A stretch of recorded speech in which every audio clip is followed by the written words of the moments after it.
Frumoșii mei pești, bine ați venit, dragilor! Astăzi vom face o etalare specială pentru voi.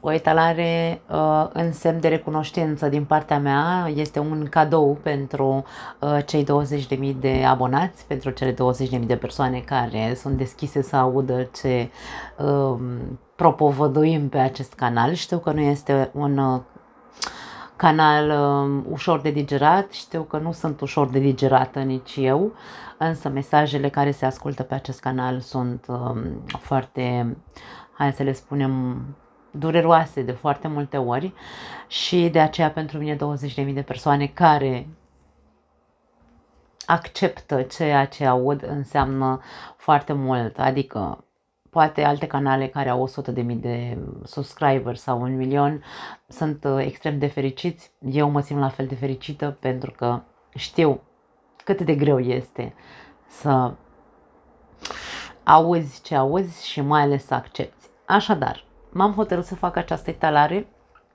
pentru că nu știu cum să vă fiu recunoscătoare în alt mod și am ales să fac etalarea, să canalizez mesajele în așa fel încât să nu fie mesaje strict pentru o perioadă de timp. Vor fi mesaje pe termen lung sau care să vă folosească pe o perioadă mai lungă de timp, sau mesaje care, în funcție de ce vrea să iasă, bineînțeles, mesaje care să vă ajute să treceți printr-un proces, dacă sunteți într-un proces de transformare sau, nu știu, vă luptați în momentul când veți vedea această etalare, dacă vă luptați cu ceva anume. Mesajele sunt canalizate în așa fel încât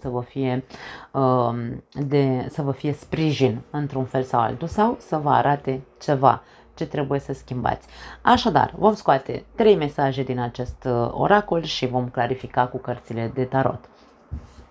Așa că, dragi pești, vă iubesc, vă mulțumesc tare mult că m-ați primit în sufletul vostru și în viața voastră și această etalare vreau să știți că nu este doar pentru cei care sunt născuți în zodia peștilor, ci și pentru cei care au ascendentul Venus sau Luna în pești. Hai să vedem. Mesajele le vom scoate noi, doar dacă între timp sare vreunul, îl vom lua, pentru că sigur are ceva de spus. Pentru pești, mesajele cele mai potrivite pentru cei care au nevoie să audă ceva special, aș spune, da? Hai să vedem. Nu are cum să rezoneze, bineînțeles, pentru toată lumea, pentru că mesajele sunt canalizate în așa fel încât să fie doar pentru cei care au nevoie să le audă. Nu te îngrijora, ți se spune, primul mesaj, foarte tare, a curge sau a te adapta sau readapta, și introspecție. La capătul cărților avem repetiție, dragii mei. Mesajele vor să ne spună că repeți un scenariu sau un eveniment sau nu știu, da, hai să-l numim doar scenariu.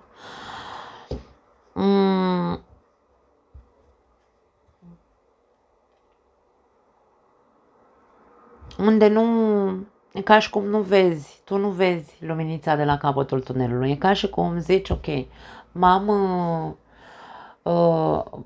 pare că m-am întors în același gen de poveste, pare că repetăm un anume tipar, pare că eu repet un anume tipar. Aici se spune, ok, nu te îngrijora, există soluție, există luminița de la capătul tunelului, doar că tu nu o vezi în momentul de față. De ce nu o vezi? Pentru că ești prea îngrijorat. De ce nu o vezi? Pentru că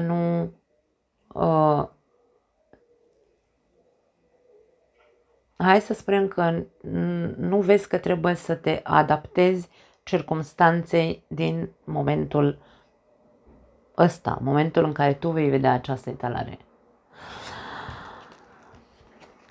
Mesajul cu introspecția e ca și cum ți se spune, nu e vorba doar de a-ți asculta intuiția sau a-ți asculta inima, ci aprofunda, cum se zice, nu știu cum se zice în românește, ci ci să cauți mai profund explicații despre de ce nu mă pot adapta circumstanțelor din momentul ăsta, de ce nu văd luminița de la capătul tunelului. E vorba de o introspecție interioară profundă, nu doar intuiția mea îmi spune că nu o să găsesc ieșirea, intuiția mea îmi spune că nu are rezolvare problema cu care mă lovesc, intuiția mea îmi spune că nu o să reușesc să ies niciodată din cercul ăsta vicios de repetiție. Nu e doar despre asta, pentru că peștii de foarte multe ori, cum sunt un semn de apă, la fel cum e șiracul și scorpionul, intuiția este foarte puternică în semnele de apă, însă intuiția nu e totul. Trebuie să căutăm în spatele intuiției, să ne întrebăm profund de ce sunt convins că nu o să am, că nu voi găsi soluție, de ce sunt convins că asta este ceea ce este în momentul de față în viața mea și că trebuie să mă las dus cu valul, așa, să mă ducă viața unde o fi, să mă arunce, da, ca într-un, nu știu, mă ia valul de la mare și mă duce unde vrea el. Nu, aici e vorba despre ceva mult mai profund. Ce zace în spatele tuturor acestor credințe pe care le ai? Ce zace în spatele credinței sau a încrederii în ceea ce spune intuiția ta în totalitate? Ce zace? Când facem o introspecție, descoperim, de fapt, o introspecție profundă, mă refer, descoperim unde repetăm, în ce circunstanțe repetăm, în ce fel repetăm, da? Cum repetăm, pentru că poate e vorba despre un tipar comportamental pe care îl repetăm. Și atunci când eu mă inspecționez pe mine și zic o chestie așa, că asta am mai făcut-o eu, am mai făcut chestia asta acum 5 ani, acum 10 ani, acum poate toată viața, sau la o anumită perioadă de timp fac același lucru, mă comport în același fel sau accept să se comporte alții cu mine în același fel, adică e vorba despre, ok, hai să văd eu în profunzime. Pentru că nu-mi servește la nimic să stau îngrijorat, nu-mi servește la nimic să stau și să zic, e imposibil, nu o să pot să ies din asta, e imposibil, nu o să rezolv, da? Sau să stau să mă ducă valul unde o fi. Deci aici e vorba despre, ok, cel care hotărăște întotdeauna este persoana în cauză. Noi hotărâm ce vrem să credem, noi hotărâm ce vrem să schimbăm, noi hotărâm să rămânem sau nu într-un cerc vicios, noi hotărâm să repetăm un anumit comportament, totul este întotdeauna despre noi. E foarte complicat să acceptăm acest lucru, da, este, dar asta nu înseamnă că nu se poate. Asta nu înseamnă că nu se pot schimba lucrurile, asta nu înseamnă că nu putem noi să schimbăm, să ne schimbăm, da. Hai să vedem. Ni se spune, nu te îngrijora, există luminița de la capătul tunelului. Hai să vedem la ce se referă.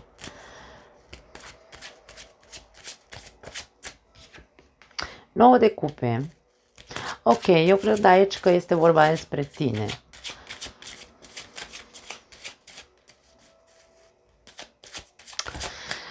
Și 6 de cupe. Are legătură cu tine și cu modul în care tu te percepi pe tine. Unii dintre voi poate că vă percepeți,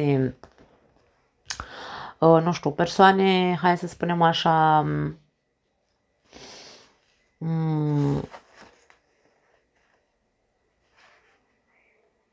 mature, emoțional, pe picioarele lor, din punct de vedere, adică mă refer, e cartea burlacului, 9 de cupe, da?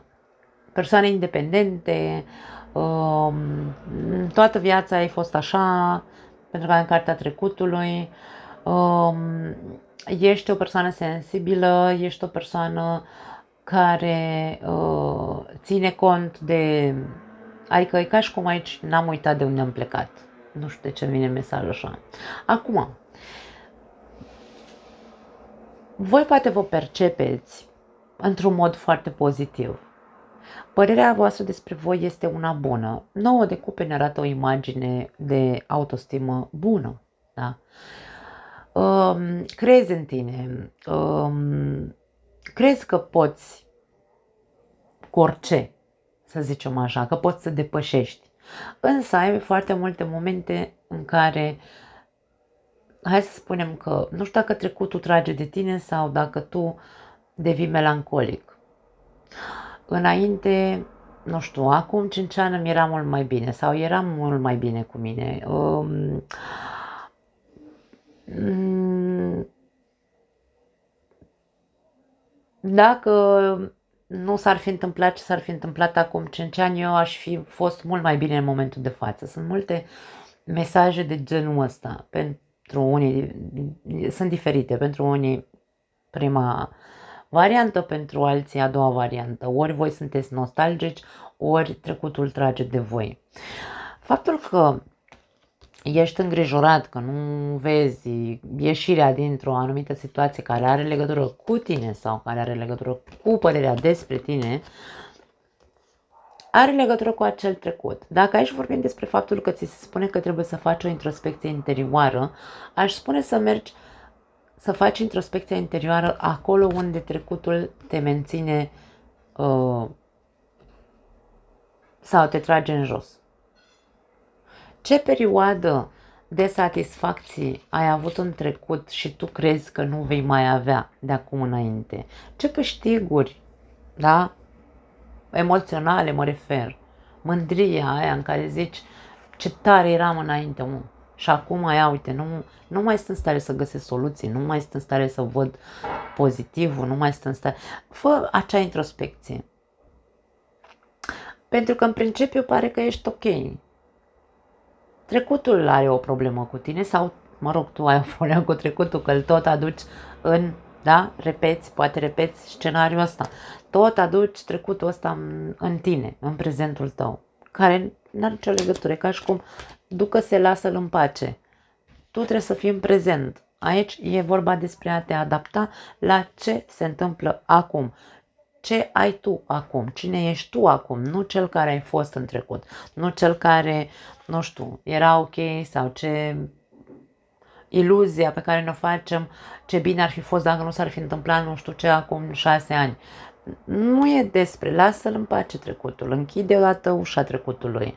E vorba despre a te centra pe acum, pentru că e vorba de a mă adapta din nou. Mesajul este de adaptare, nu de a te lăsa dus cu valul să te ducă viața unde o vrea ea.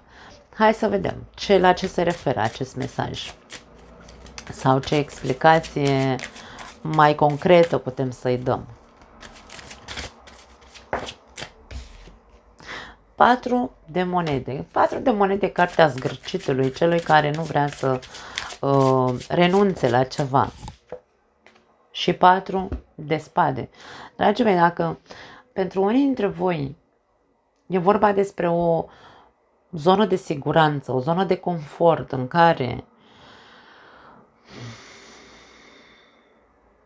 care tu te lași dus cu valul doar din iluzia că e zona de confort, că îți dă un anume statut, stabilitate. 4 de spade e o carte de meditație.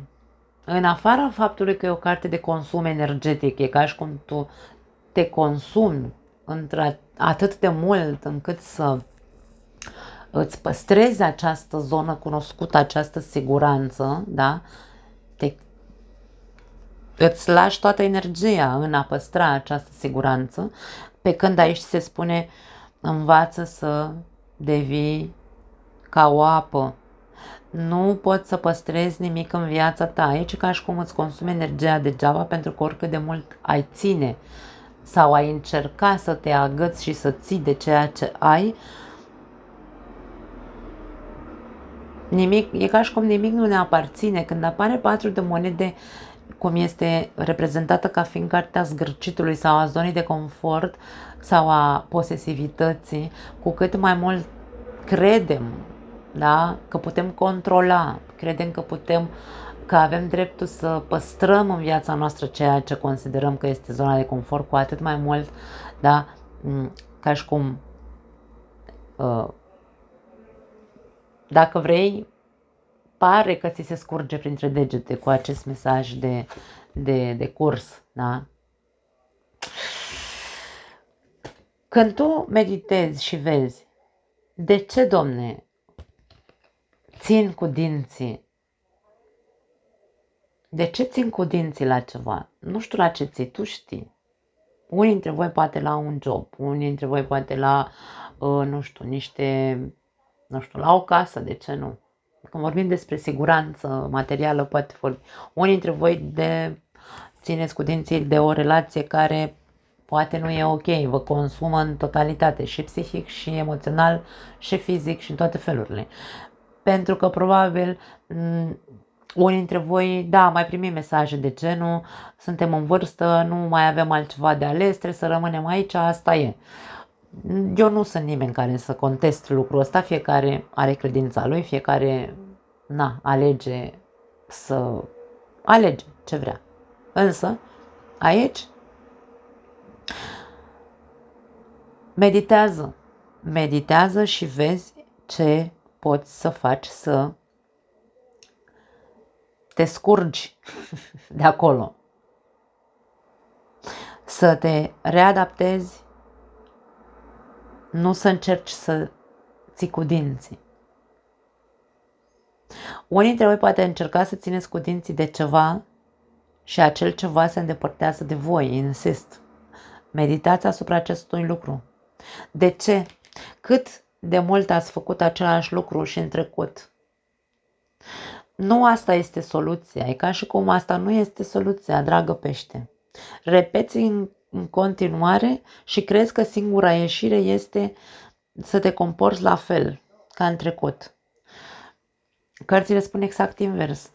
Cheia e la tine într-un fel sau altul. Tu trebuie să faci o meditație profundă și o introspecție profundă în tine, să vezi de ce ai tendința să te agăți de ceea ce se îndepărtează de tine, de ce ai tendința să vrei să păstrezi în viața ta ceea ce te consumă constant de energie și psihologic vorbind și emoțional, și fă introspecția asupra părerilor tale de care are legătură cu trecutul ăla. Da? Hai să vedem ce tip de introspecție trebuie să faci, pentru că trebuie să găsim alte explicații. Ce tip de introspecție trebuie să găsească sau să facă peștele?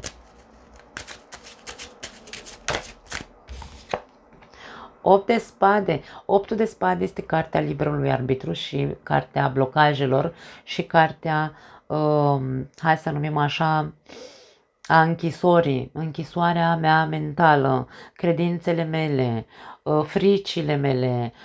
Aici este vorba despre a mă lăsa cumva, mă complac că nu am de ales. Fă introspecția că probabil ai de ales, doar că tu alegi să zici că nu ai de ales. Nu pot să spun altceva. Wow! Au mai sărit 2 cărți. Ia uite. Foarte relevant. 8 de cupe și rege de cupe. Aici e vorba despre faptul că tu te complaci, da? Te complaci într-o relație, pare, o relație, sau te agăți de o persoană care este detașată emoțional de tine.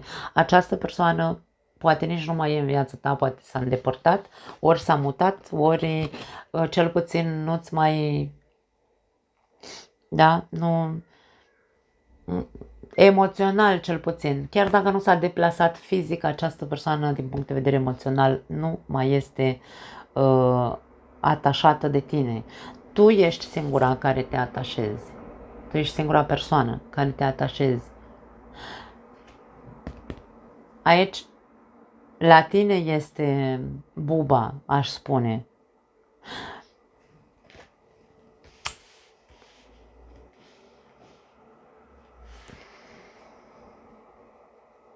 Dacă această persoană este detașată,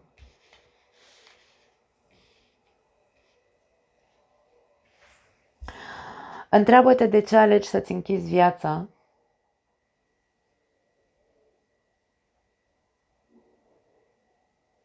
crezând că nu există o altă variantă pentru tine, crezând că niciodată nu o să mai găsești pe altcineva cu care să-ți refaci viața, de exemplu. Întreabă-te de ce îți este atât de ce alegi calea, hai să o numim ușoară, între ghilimele, nu e ușoară. De ce alegi să te sacrifici? Să stai încă lângă o persoană care nu vede faptul că te chinui, nu vede faptul că suferi, nu vede faptul că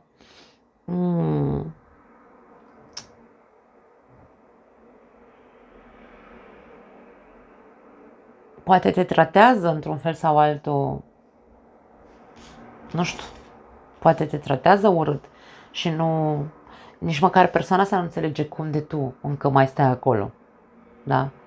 Ori este o persoană care te manipulează din punct de vedere emoțional. Acum, introspecția trebuie făcută de tine, dragul meu pește, eu nu pot să spun altceva. Ideea este că aici vedem cum nu este despre toată lumea, însă vedem o persoană care se agață. Se agață pentru că nu îndrăznește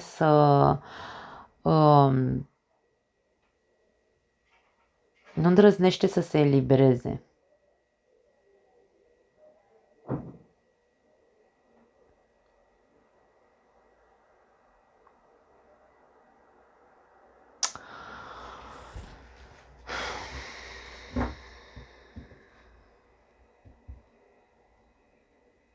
Nu pot să spun că se va schimba ceva până când tu nu vei face cu adevărat acea introspecție și acea meditație asupra alegerilor tale. Care este adevăratul motiv pentru care tu încă stai? Eu nu știu dacă nu cumva în luna august etalarea a ieșit cam la fel. Îmi sună, nu știu dacă e vorba despre pești sau dacă la altă zodie și confund eu borcanele acum, dar îmi sună. Pentru că îmi aduc aminte că pentru luna august la pești a fost vorba despre faptul că ai dreptul să fii fericit. Însă, dacă are legătură cu luna august aici, e vorba tot despre, mesajele sunt despre a începe să te întrebi cu adevărat de ce alegi să rămâi aici într-o relație cu o persoană care e detașată sau care poate nici nu mai e în aceeași casă cu tine. De ce alegi să rămâi în continuare în acest agățându-te de acel trecut are legătură cu trecutul.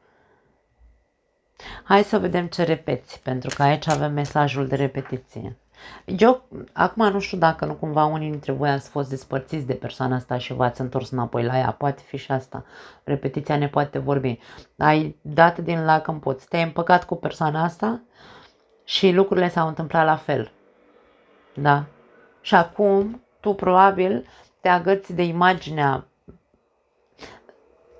siguranței, bun, rău, prost, chiar cum e, asta e, ce-ți mai fac? Stau aici, că las nebunul să se ducă, să-și facă de cap, sau mă rog, nebună, dar nu e despre asta. Tu cine ești? Adică e aici ca și cum amintește-ți cine erai. Amintește-ți cine erai. Unde ești tu, pește, în momentul de față? Cine ești tu? Cine ești tu?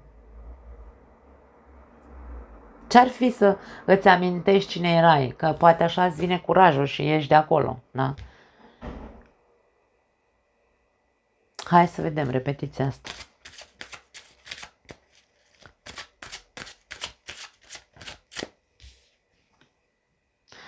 Regina de bâte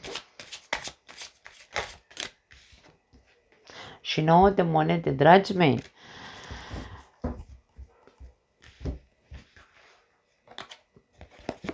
Eu cred că tu cazi într-un tipar de comportament repetitiv foarte confuz. Eu cred că tu singur te confunzi. Adică e ca și cum tu îți spui o poveste eu pot, eu sunt important, eu sunt o persoană cu capul pe umeri, eu sunt o persoană independentă, eu sunt o persoană frumoasă, eu sunt o persoană sigură pe mine, eu sunt o persoană care merită să fie respectată. Ai un avânt așa și o încredere imensă în tine când te împaci, da?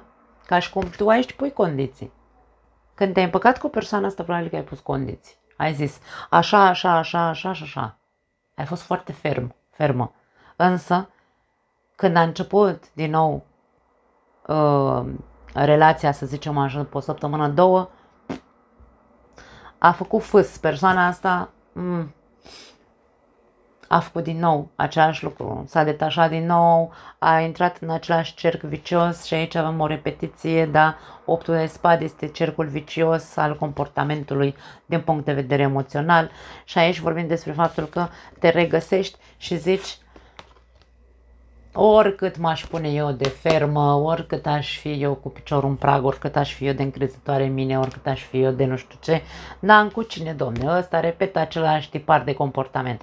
Dar problema de repetiție nu este la el, este la tine.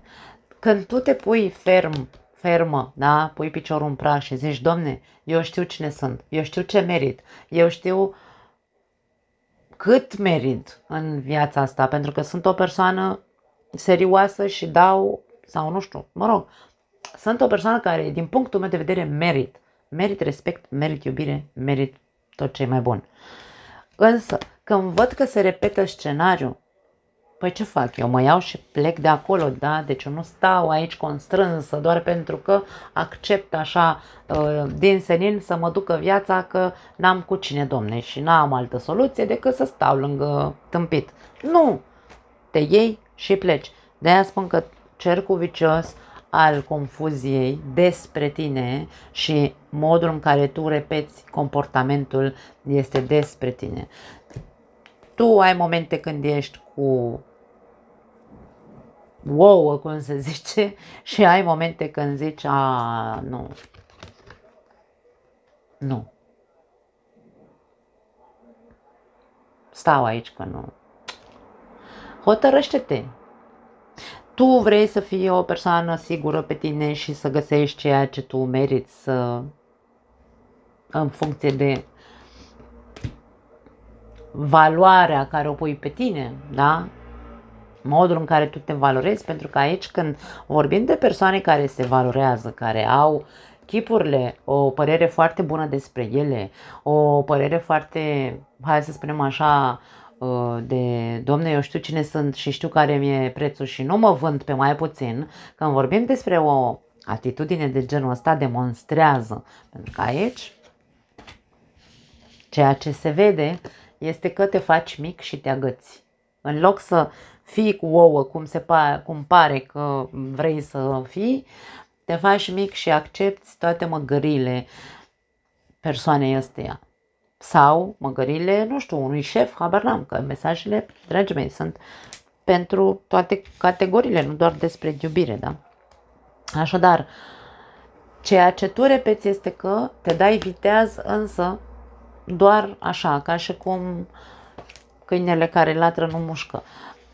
Fă o introspecție și vezi ce se întâmplă cu tine, pune mâna și maturizează-te cu adevărat, fă munca necesară să fii pe picioarele tale din punct de vedere emoțional și să zici când simt că sunt constrâns, când simt că sunt că intru în același cerc vicios, mă iau și plec, trebuie să ies de acolo. Da? Deci aici e ca și cum ți se spune, fă introspecția foarte profundă în tine și vezi că atunci când ajungi în punctul în care ai mai fost, trebuie să iei atitudine. Nu pot să spun altceva. Nu-ți folosește la nimic să zici că ești, că ai ouă dacă nu faci ceva cu ele. Da? Fă o omletă, ceva. Cam asta e ideea. Wow, foarte tare. Mie mi se pare că este foarte multă vorbărie la exterior din partea peștilor, însă, da, așa la suprafață par că sunt persoane sau se comportă, au o atitudine foarte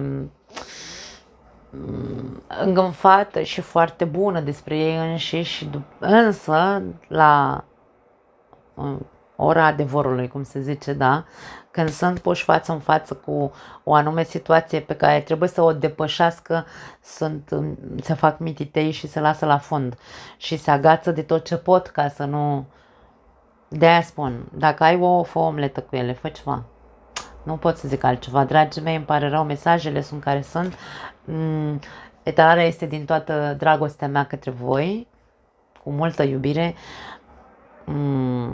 Dacă vreți să aruncați cu pietre, puteți să o faceți, dar nu cred că o să o faceți. Oricum nu e pentru toată lumea din această comunitate de pești.